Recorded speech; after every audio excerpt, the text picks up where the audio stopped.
小姐，佢係我哋代表香港嘅乒乓波運動員。你好啊，今日我哋想採訪你幾條問題啊，多謝你可以有機會嚟到我哋學校做我哋嘅嘉賓。咁我想問我哋亦都知道你喺15歲嘅時候曾經退咗學而去追乒乓波夢嘅。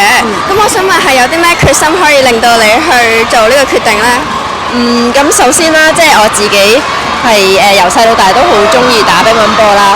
咁之後呢，我就有同媽咪提出過嘅，即係我想做一個全職運動員，我想繼續打波。咁即係跟住同媽咪即係傾過好耐之後啦，即係我又應承佢，即係我自己都會喺空餘時間都會繼續讀書咁樣。跟住佢就應承咗我啦，就俾我轉做全職運動員。哦，真係好呢個經歷真係好令人佩服啊！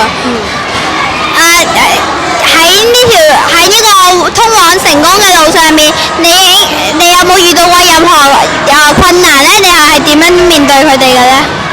咁其實即係無論做運動員又好啦，做一個學生又好啦，其實我覺得每一日都會遇到好多唔同嘅困難啦。咁反而我就會覺得遇到困難嘅時候呢，係一個好好嘅機會咯，好嘅機會可以俾我哋去即係學習一啲我哋唔擅長嘅嘢啦。咁所以即係我就係一路咁樣，我就覺得係一路學習一路去打波。咁所以呢，我就覺得其實所有嘅困難都係即係一件好普通嘅事咯。哦，咁呢個精神真係好值得我哋學習啊！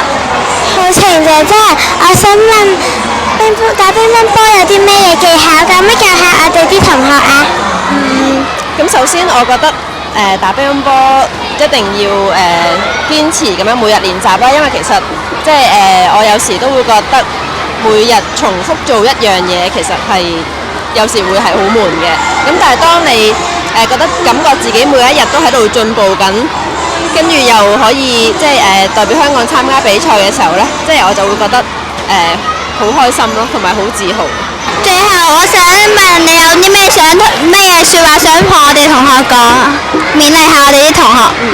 咁我覺得其實即係做運動啦，唔單止對我哋嘅身體健康有幫助啦，咁而且我哋做運動每日面對一啲成功同埋失敗，其實都對我哋將來成長係有好大嘅幫助咯。所以我奉勸各位同學啦，即係喺空餘嘅時間一定要做多啲運動啦，咁又可以同埋爸爸媽媽一齊做，就會更加開心。